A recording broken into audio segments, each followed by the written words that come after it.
Thank you. I know what you're thinking. What could this woman possibly teach me? She looks like the long-lost love child of Steven Seagal and Demi Moore. Give it a minute, it'll soak in. Good morning. Good morning. What a bright group you are already. This is fantastic. You know, I am from Texas, as she mentioned, so there are a few words I'm going to use today. Y'all, gonna, and fixin' too. Is that all right with y'all? All right, absolutely. I might even break into that famous little phrase, bless your little heart. You know this one, don't you? You know, bless your little heart used to be one of those phrases that, I mean, most of us said, my heart goes out to you. That's what we mean. But sometimes when we say, bless your little heart, it means other things, doesn't it? In Texas, it means you don't have a brain in your head. And we say things, remember Etch-a-Sketch? Remember the Etch-a-Sketch? Some of you had that toy when we were little, and you would just shake it, and it would just go at. Bless your little heart is the Etch-a-Sketch for backhanded compliments, okay? For instance, nice dress, but not on you. Bless your little heart. Some of you want to use that phrase now. You need that report win. Bless your little heart, right?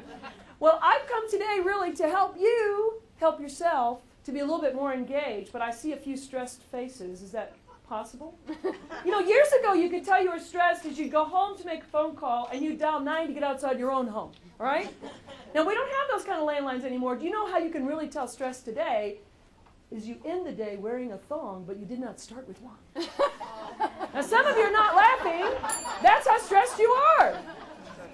Some of us, too, realize that there's the factor that really has a lot to do with our world today. It's called the factor. And sometimes things are just full of right? And then a lot of us have found, too, that we get a little bit stressed out because there's a lot going on. And you know what I'm talking about. Do you know how much more work you could get done if you didn't have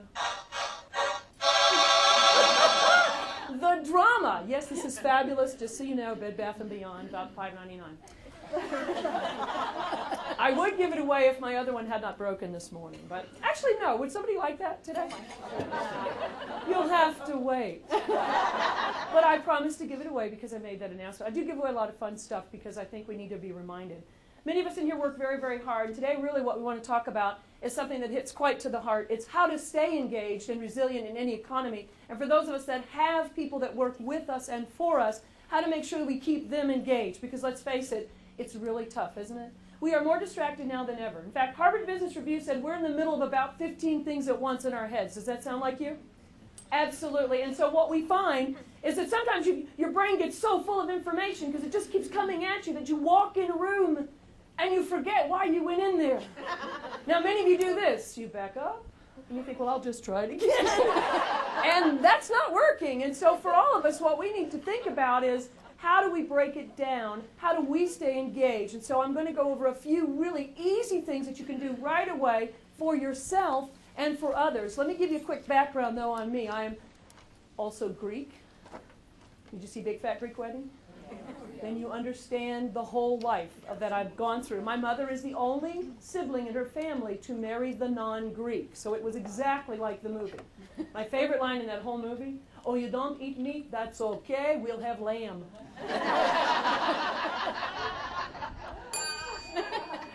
Isn't this great? Isn't that great? Would you love to have, this is Bejeweled too, isn't that great? Would you love to have this in a meeting? Excuse me, I have something to say. Wouldn't that be great? You know, or somebody says something, you're like, excuse me, nobody wants to hear that. I love that. Can't give this one away, so stop looking at it like that. All of the things that we're going to talk about, though, are very simple things, but here's the deal. You got to try them. So I would like to have a commitment from all of you right now. It's called the I Did It commitment. So get a piece of paper right now and write down my email address.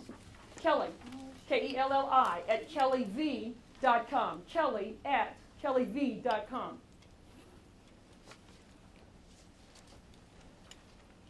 7 days from now, I would love to see an email from you with the subject line that all it says is, I did it. I did it. Now also, for any of you who might be interested in a bonus recap from the presentation today, I have for you, if you will just put in the same subject line, EE Starter Kit, which is Employee Engagement Starter Kit. Drop me an email, I send you a master, all the things that you're talking about and we're hearing today, but also I'll give you some bonus really cool stuff that we just can't cover in this time frame. But if I did it, it's what I'm looking for is commitment. The worst thing that can happen is you go to some kind of a conference and you don't try anything new or different. You know, you've wasted a lot of time and money. I mean, I love when I talk with corporations and they go, well, what if we train our people and they leave?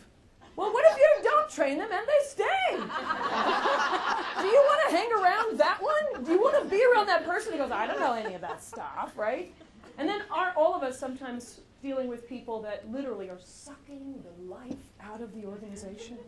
They hold everybody hostage. They hold their coworkers hostage. They hold their bosses hostage. And they hold our clients hostage, of all things. And you know how some people, I mean, some of the people we love to be around, when they enter a room, the room just brightens.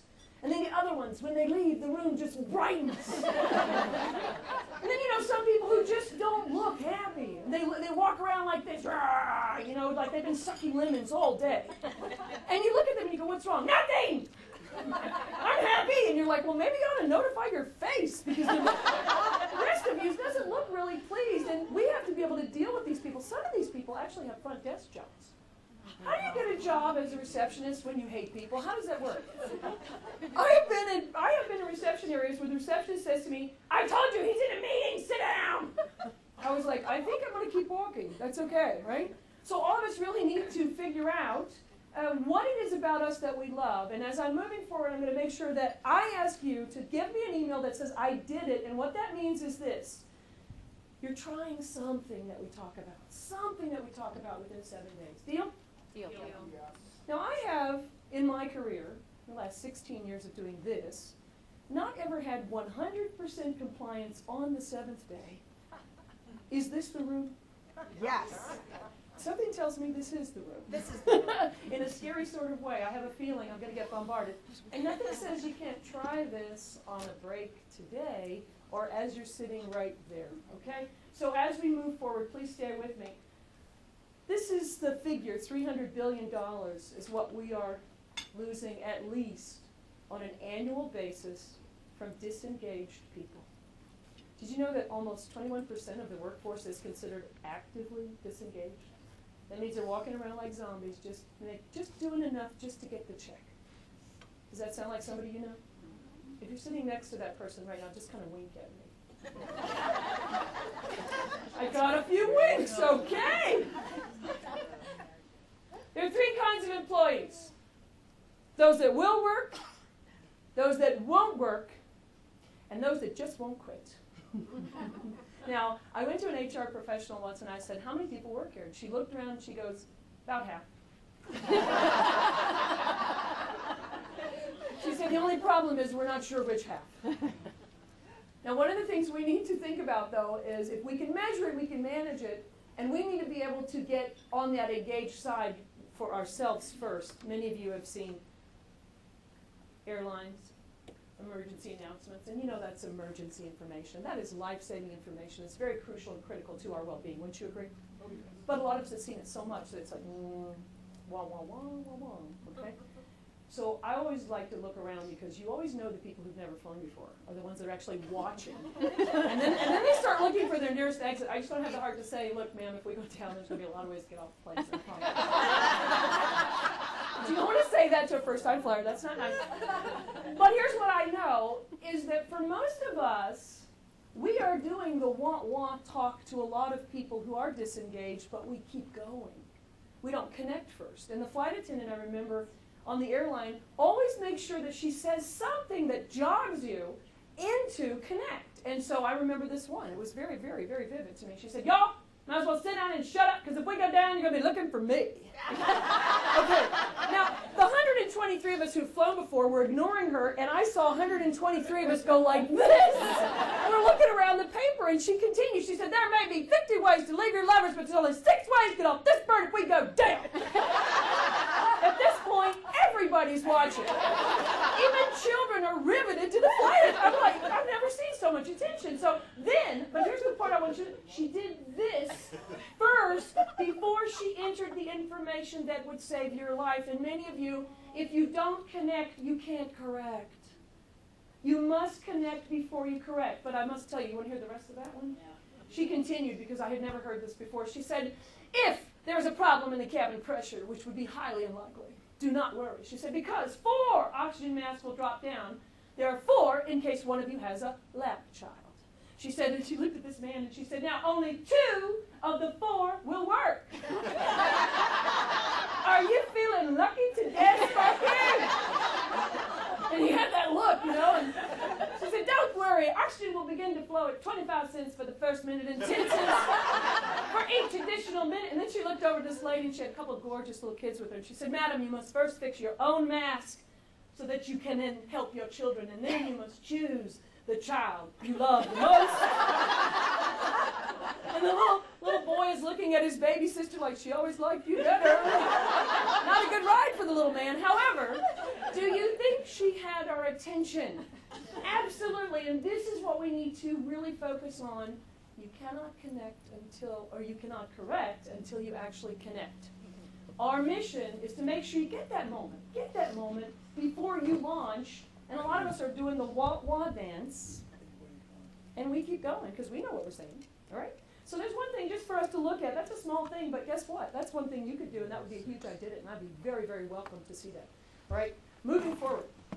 Oh, okay, here we go. And what stops us from engaging ourselves and others? And by the way, you did notice the analogy. You have to get your own oxygen before you can ever help anybody with theirs. All right? In other words, you might be amusing for a few minutes, but it's not going to work the way you want it to. You will never last as long. You won't have the endurance, all right? We tend to know things and we don't necessarily do them, and that's what keeps us from excellence. As my cousin Aristotle used to say. Oh, this is a quick room. To know and not to do is the same as not knowing. We know a lot. So my one boosting idea for many of us today, if you just do more of what you already know, it will already push you to a different level. So ask yourself that question. What do I know today that I also need to do? Some of you might go the other way and say, what did I know today that I didn't do and I knew I probably should have done it? We should not go around shoulding on ourselves. Some people we know are full of should. I like to call them entrepreneurs. They go around making should up. That is a bell if I ever heard one. Yes! That's original. Another reason that we are not at our excellence level is because we're passing the buck. We're not really, really taking that total accountability for that area that really is our own to possess. Some of us are literally running on empty. We are being asked to do way more with way less than ever before. And I have a lot of people as I travel, you know, and I do about 150 days a year now. And they always say to me, every group, oh, if we only had more of these 3 things, we'd be fine. Just more time, more money, and more staff, we'd be great. But you guys know how this works. We're like an air. We fill our container. In other words, if I had more time, I'd figure out more tasks to try to squeeze into that time. If I had more budget, someone's going to go over it. If I had more staff, we're going to elevate the amount of work that's going to go with it. So there is no magic pill. Although, how many of you do wish you had a magic wand? Wouldn't that be great? Would you like a magic wand? I have one that I just happened to charge up right before I came. I'd like to give this to someone who really, truly needs a little magic right now. Who is that? Okay, Linda, I saw your hand go up really fast. All right, Linda, but you have to take a solemn oath before I give this to you. I want you to put your hand on this. Would you repeat after me? I promise. I promise. To use my powers. To use my powers. For good. For good. And never. And never. For evil. For evil. Oh, you can have it. I'll leave that to you all to believe her or not. And also, what's happening is we're forgetting the basics. And literally, you know, 5 steps to a selling process. Oh, number 3, what big, you know, not a big deal. And you know what's so funny is the new people that come in that follow the step by step by step are getting some sales. Go back to the basics. There's nothing wrong with actually answering your phone. It's novel to get a human. It's so weird. I had a friend call me, you know, and I answered the phone. She goes, oh, it's you. And I said, yeah, but if it'll make you feel better, I'll just go beep and you can talk to me. My favorite phone call for the New Year, because I always call friends New Year's week and say, hey, let's go, let's get it. Etch-a-sketch the New Year. Let's get a new year. Let's go on. And my favorite recording was this friend of mine said, I'm so sorry that I missed your call. I'm out making positive changes in my life right now. If it takes me a while to get back with you, you were one of those changes.